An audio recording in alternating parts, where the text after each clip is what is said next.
नमस्कार, हिमाचल अभी-अभी.com से मैं दिव्या। पेश है अब तक के मुख्य समाचार। दिल्ली से लौटे 4 पुलिस कर्मियों समेत हिमाचल में 7 कोरोना पॉजिटिव।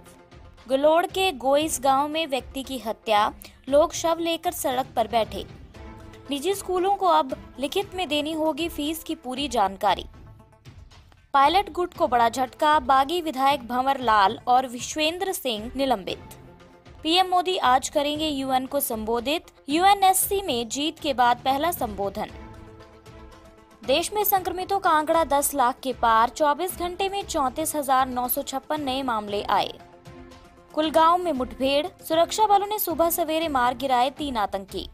लेह पहुंचे रक्षा मंत्री राजनाथ सिंह, सुरक्षा बलों की पैरा ड्रॉपिंग स्किल भी देखी। डीजल के दाम में 15 से 17 पैसे तक का हुआ इजाफा। वाराणसी में नेपाली युवक का मुंडन कर सिर पर लिखा जय श्री राम, लगवाए नारे। अब समाचार विस्तार से। आपके स्वास्थ्य का प्रहरी श्री बालाजी हॉस्पिटल, कांगड़ा, हिमाचल। हिमाचल प्रदेश में अन्य राज्यों से लौटे कामगारों और सेना के जवानों ने कोरोना संक्रमितों का ग्राफ बढ़ा दिया है। चंबा में कोरोना के एक साथ 7 मामले सामने आए हैं। दिल्ली से लौटे 4 पुलिस जवानों सहित 3 अन्य लोग कोरोना की चपेट में आए हैं। इसके अलावा किर्गिस्तान से लौटा जमसाली मोहल्ले का 26 वर्षीय युवक कोरोना संक्रमित पाया गया है। ये चंबा में पेड क्वारंटाइन सेंटर में था। चंबा के हटनाला का 22 वर्षीय युवक भी किर्गिस्तान से लौटा था। वह पेड क्वारंटाइन सेंटर में ठहरा हुआ था। इसकी रिपोर्ट भी पॉजिटिव पाई गई है। इसके अलावा डलहौजी अस्पताल से संबंधित एक 28 वर्षीय महिला स्वास्थ्य कार्यकर्ता भी संक्रमित पाई गई है। जिला हमीरपुर में गलोड़ उपमंडल के तहत गोइस पंचायत में व्यक्ति की हत्या का मामला सामने आया है। गुस्साए लोग शव को लेकर सड़क पर बैठ गए हैं। राकेश कुमार पुत्र सीताराम निवासी गोइस की देर रात अज्ञात लोगों ने हत्या कर दी। रात को सड़क से गुजर रहे इसी गांव के अनिल कुमार ने उक्त व्यक्ति को बेसुध देखा और इसकी सूचना गांव वासियों को दी। मृतक व्यक्ति दिहाड़ी मजदूरी का काम करता था। इस वारदात के बाद लोगों में आक्रोश पनप उठा है। लोगों ने शव सड़क पर रखकर आवाजाही बंद कर दी। 50 वर्षीय शख्स की पत्नी की काफी वर्ष पहले मौत हो गई थी। अब घर में केवल उसकी मां और एक बेटी है। छोटा भाई कृष्ण कुमार अलग रहता है। बताया जा रहा है कि व्यक्ति रात को किसी के घर के आंगन में पहुंच गया था। संदिग्ध हालात में गांव के बीच घर में घुसने पर आसपास के लोगों ने उसकी पिटाई कर दी। एसपी अरिजीत सेन ठाकुर का कहना है कि देर रात को गांव वासियों के साथ झगड़ा होने की सूचना है। व्यक्ति की मौत का क्या कारण रहा है, इसकी जांच की जा रही है। डीएसपी और थाना प्रभारी को मामले की जांच के लिए भेज दिया गया है। प्रदेश के निजी स्कूलों को अब लिखित में फीस की पूरी जानकारी देनी होगी। मनमानी फीस वसूली की शिकायतें बढ़ने के बाद उच्च शिक्षा निदेशालय ने हर स्कूल से एक परफॉर्मा भरवाने का फैसला लिया है। उच्च शिक्षा निदेशक डॉक्टर अमरजीत कुमार शर्मा ने निरीक्षण निदेशालय के उप निदेशकों को जांच का जिम्मा सौंपा है। गुरुवार को जारी आदेशों में कहा गया कि अब हर निजी स्कूल में लिखित में विद्यार्थियों से ली जा रही फीस की डिटेल ली जाएगी। कितने बच्चे स्कूल में कक्षावार पढ़ रहे हैं, इसकी जानकारी भी देनी होगी। सरकार के सख्त आदेशों के बावजूद निजी स्कूलों की मनमानी जारी है। मंत्रिमंडल ने बीते साल तय हुई ट्यूशन फीस ही कोरोना संकट के बीच में लेने के आदेश दिए हैं। बावजूद इसके कई निजी स्कूलों ने ट्यूशन फीस में अन्य तरह के फंड शामिल कर दिए हैं। मार्च में 3 से 4 महीनों की पूरी फीस जमा करवाने वाले अभिभावकों के आग्रह के बावजूद इस फीस को आगामी किस्त में एडजस्ट नहीं किया जा रहा है। राजस्थान में सियासी उठापटक के बीच कांग्रेस ने बड़ी कार्रवाई की है। कांग्रेस ने बागी विधायक भंवर लाल शर्मा और विश्वेंद्र सिंह को पार्टी से निलंबित कर दिया है। इन दोनों विधायकों पर बीजेपी से सांठगांठ करके गहलोत सरकार गिराने का आरोप है।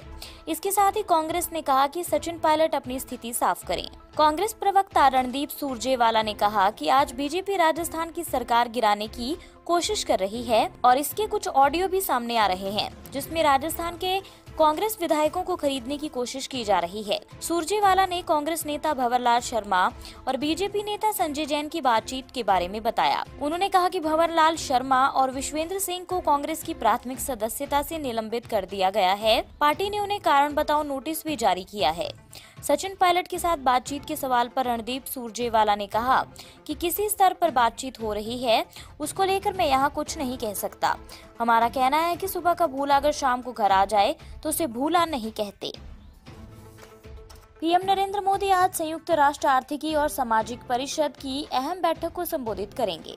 संयुक्त राष्ट्र सुरक्षा परिषद की अस्थायी सीट पर भारत के निर्वाचन के बाद पहली बार मोदी संयुक्त राष्ट्र की बैठक में शामिल होंगे। भारत सुरक्षा परिषद के अस्थायी सदस्य के रूप में 2021-22 सत्र के लिए निर्वाचित हुआ है। विदेश मंत्रालय ने कहा कि पीएम मोदी शुक्रवार को संयुक्त राष्ट्र के 75वें स्थापना के अवसर पर वीडियो लिंक से ECOSOC के समापन सत्र को संबोधित करेंगे। इसमें उनके साथ नॉर्वे की पीएम एर्ना सोलबर्ग और संयुक्त राष्ट्र महासचिव एंटोनियो गुटरेस भी होंगे। अन्य समाचार ब्रेक के बाद। Shri Balaji multi speciality hospital Kangra, जहां आपको एक ही छत के नीचे मिले बेहतरीन चिकित्सा सुविधाएं, cardiology, laparoscopic, general surgery, neuro surgery, orthopaedics, paediatric, radio diagnosis, urology, gastroenterology, ophthalmology, pathology, medicine, anaesthesia और डेंटल जैसी अत्याधुनिक और बेहतरीन चिकित्सा सुविधाएं, 24 घंटे इमरजेंसी सुविधा, 9 बेड के साथ critical care unit, cardiac monitor और डिफिब्रिलेटर्स, सेंट्रल ऑक्सीजन लाइन और वेंटिलेटर सुविधा। हिमाचल प्रदेश के सबसे बड़े निजी स्वास्थ्य सेवा प्रदाताओं में से एक Shri Balaji multi speciality hospital Kangra राष्ट्रीय स्वास्थ्य बीमा योजना के साथ सूचीबद्ध Shri Balaji multi speciality hospital Kangra BPL परिवारों के लिए अस्पताल में कैशलेस भर्ती होने के साथ ही ECH की भी सुविधा। हमारा पता Shri Balaji multi speciality hospital, Balaji Vihar, Ujjain, Kangra. संपर्क करें 9218411108 पर। Shri Balaji multi speciality hospital Kangra.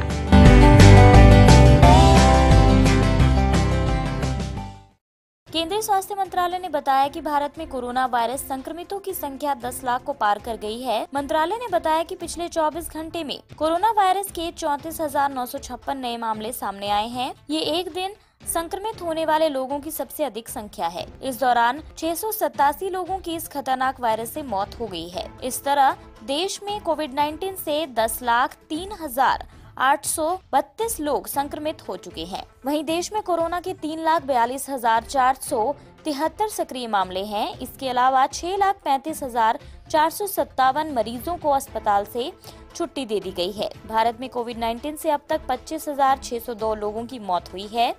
Goa में कोरोना के बढ़ते मामलों को देखते हुए लॉकडाउन लागू किया गया है। जम्मू कश्मीर के कुलगांव में शुक्रवार सुबह सुरक्षा बलों और आतंकियों के बीच मुठभेड़ शुरू हो गई। सूत्रों के मुताबिक इस मुठभेड़ के दौरान सुरक्षा बलों ने 3 आतंकियों को मार गिराया है।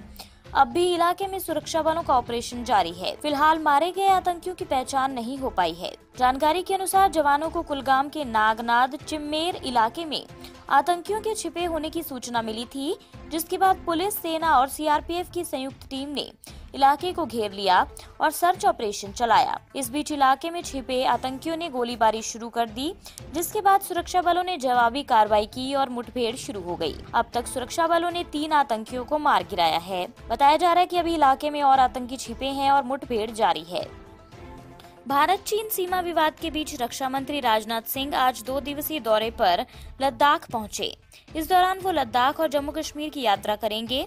उनके साथ chief of defence staff Bipin Rawat और सेना प्रमुख जनरल मनोज मुकुंद नरवणे भी हैं। तीनों ही लोग लेह हवाई अड्डे पर उतरे। इसके बाद वे सुरक्षा बलों की पैरा ड्रॉपिंग स्किल देखने के लिए लेह के सटकना पहुंचे। सटकना में भारतीय जवान पैरा ड्रॉपिंग अभ्यास कर रहे हैं ताकि किसी भी विषम परिस्थिति में तैयार रहा जाए। शुक्रवार को सभी लद्दाख का दौरा करेंगे और शनिवार को जम्मू कश्मीर का। 2 दिवसीय यात्रा पर रवाना होने से पहले राजनाथ सिंह ने कहा कि मैं सीमाओं पर स्थिति की समीक्षा करने और क्षेत्र में तैनात सशस्त्र बल के जवानों के साथ बातचीत करने के लिए जा रहा हूं।